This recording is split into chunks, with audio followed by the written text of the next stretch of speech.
everybody. This is WHIP Radio in Philadelphia. Let's ship up to Boston right now and welcome in Kirk Minihane from Sports Radio WEEI. He's a part of the Dennis and Callahan show that you can hear weekdays from 5:30 to 10. Kirk, Zach Gelb here in Philadelphia. Thanks for a few minutes, and how are you? Hey, Zach, what's going on? How are you? Nothing much. I'm doing great. I'm a Patriot fan, so I'm just trying to survive here as the Patriots play the Eagles this week, living in Philly. Yeah, no, it's been rough this week. Yeah, a lot of brushback. We haven't spent a lot of time talking about the game here this week. We're focused on David Price and Gronk and referees and all that stuff, so we haven't really spent too much time yet on the game. Well, yeah, I say that in jest a little bit because Eagles fans know they have no chance in this game whatsoever. Even though the Patriots have been decimated with injuries, a lot of Eagles fans that I talk to, they just want to make sure that this game is close, and they think that the game, some of them, that this game can be close because of the injuries the Patriots have had. And I read an article by Mark Kisla, who's a writer in Denver that I know that you know, and he was saying the Patriots were too soft to repeat because of their injuries and he wouldn't appear on your show. Why was that he wouldn't appear on your show? It's a good question, Zach. We saw a lot over the summer with the Flake cases that these guys will write stuff and then sort of do their thing, and then we challenge them to come on the show. They won't come on. Kisler calls the Patriots soft, he says, because that's why the Broncos won the game. Whatever. That's your take. That's great. But you got to come on and defend us the next day. You can't call a bunch of football players soft and then not come on a radio show and have a debate about it because you're scared of some brushback. I don't think the reason the Patriots lost the game is because they're soft. This Patriots team's a lot of things. Soft isn't one of them. Hightower didn't play, as you know. Collins didn't play. No Amendola.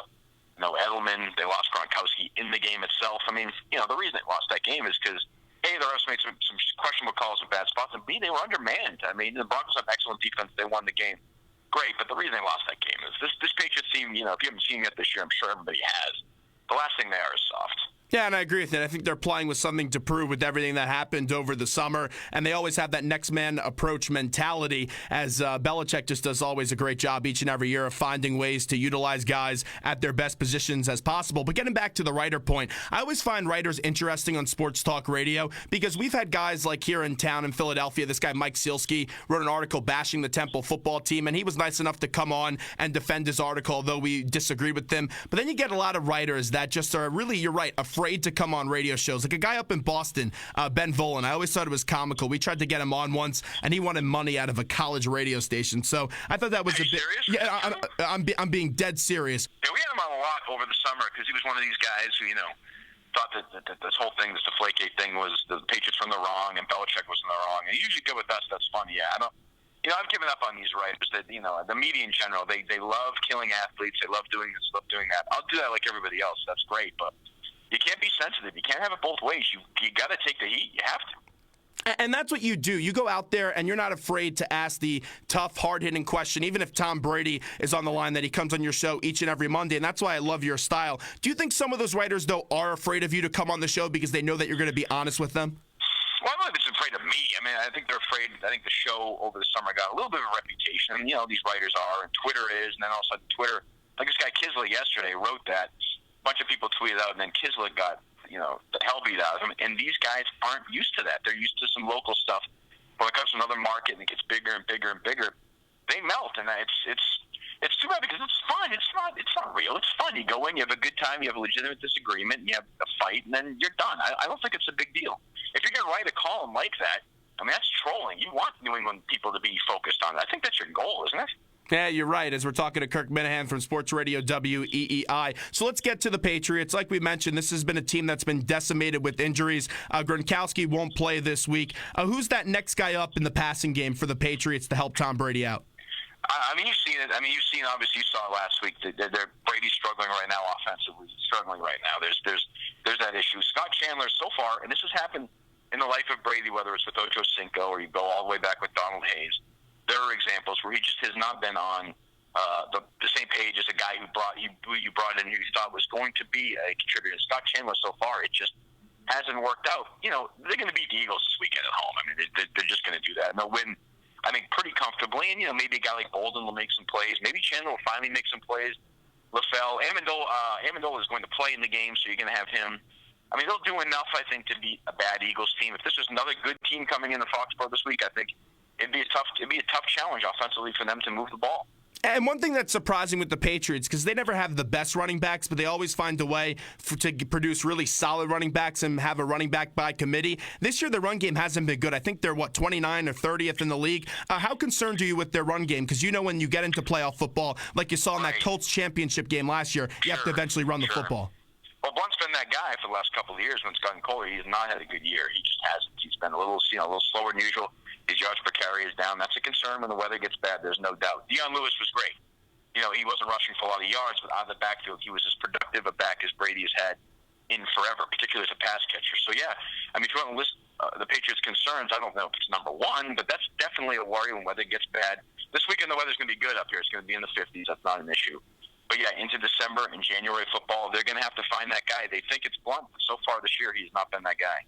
The Eagles this year, they've just been such a disaster, and they had such high expectations, and now they're in the midst of this 3-game losing streak where they just got embarrassed by the Bucs, and then on Thanksgiving Day going up against the Lions. I just want to get your national feel for it since you're not from Philadelphia and you don't have Philadelphia ties. What's your take on Chip Kelly? Are you a fan of him? I'm like everybody else, I think, from the outside, I was a fan of him. I thought he was a lot of fun to watch, and the first 2 years seemed to be, mostly good. It looks like to me, and you have a better perspective than I do, it seems like that's a team that's given up on their coach. Is that accurate? That's been the narrative around here this week. I think you're right because we had Ted Johnson on yesterday, and I was bringing back up that 2003 Patriots team where they cut Lawyer Malloy, and I was saying at the time, a lot of people were going out there like Tom Jackson from ESPN and said, hey, the Patriots hate their head coach. And Ted said, yeah, we were annoyed at that at the time of cutting Lawyer Malloy, but winning heals all, and people are annoyed at Chip Kelly, and that's because they're not winning. Now, he made a lot of dumb moves, I thought, in the offseason, but if he was winning, everyone would be giving him words of praise. But I think people have quit on the coach, and the players have as well, looking at their effort. Yeah, it's hard to come to any conclusion. It's tough. If they get rid of him, you have to start over again. You don't have that franchise quarterback. In the NFL, if you don't have the quarterback and you have the coach, you're nowhere. You're back at point zero, and that is an impossible place sometimes. We see these franchises that have been for 15, 20, 25 years looking for that guy and haven't found him. Listen, the Raiders took forever. It looks like they might have the guy now.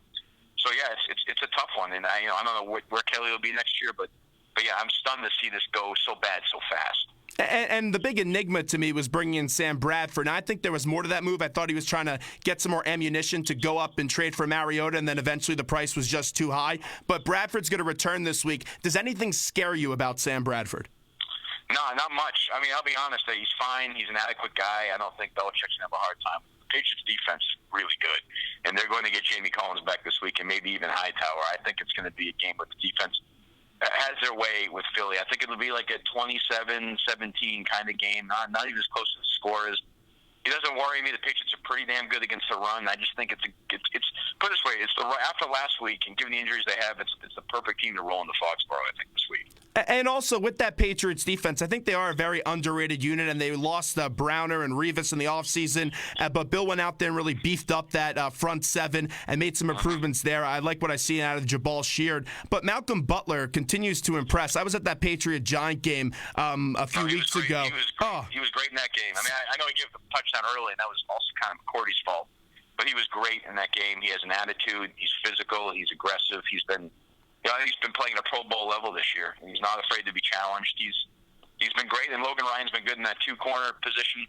McCourty's obviously a really good safety. The defense is good. It's better than you thought. Belichick has completely kind of quietly rebuilt this defense again, even without Revis. And right now, with the injuries the Patriots have, it's the strength of this team.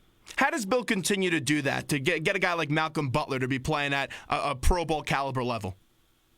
Yeah, I think it's a simple answer, but I think Belichick is surrounding himself with people who are really smart, and he's smarter than anybody else. Now, he makes a million mistakes. There's no doubt about that, but his hits are also huge hits.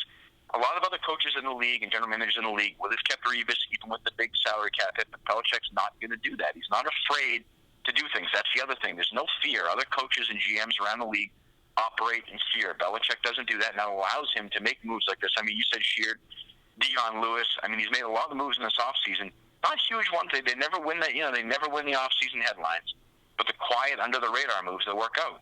Wrapping up with Kirk Minihane as he joins us right now. Something I was surprised, though, to see this week was the whole Gronkowski video about his injury because how tight-lipped the Patriots are. Were you surprised by that? Yes, that is as unlike a Patriot thing as you'll ever see in your life. And there's some family issues with Gronkowski's dad's a maniac. He has a family. We know all that.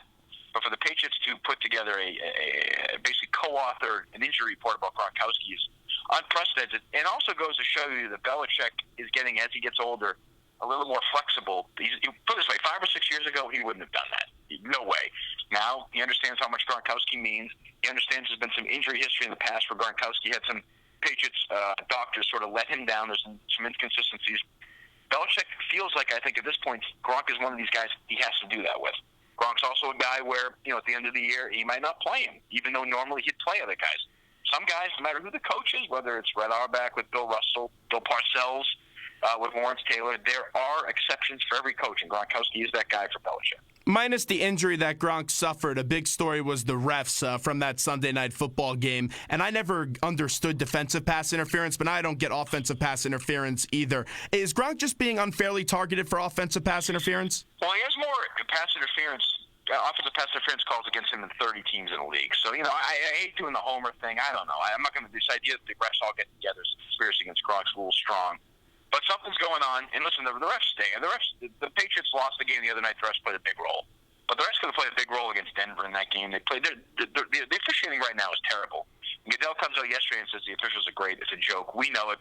At some point, the officials are going to cost the team a Super Bowl or a championship game, and maybe that'll be the tipping point. But I don't see it yet.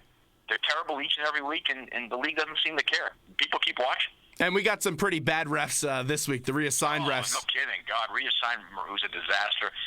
You're going to be sitting here Monday morning saying there are 3 or 4 calls on both sides that are total head scratchers. So real quickly before we let you go, Kirk Minihane, just because you get that whole perspective of being up there in Boston with Deflategate and all that other stuff, just Tom Brady, I know he's amped up each and every year, and he's such a competitor, and he's an all-time great, but do you just see him a little bit more being a bit on more of a mission this year? You get to talk to him each and every week. Is he a little bit angry from what happened over the summer? No. Listen, there's no doubt about that. He's the way he's handled the out-of-town media, the way he's handled even the local media.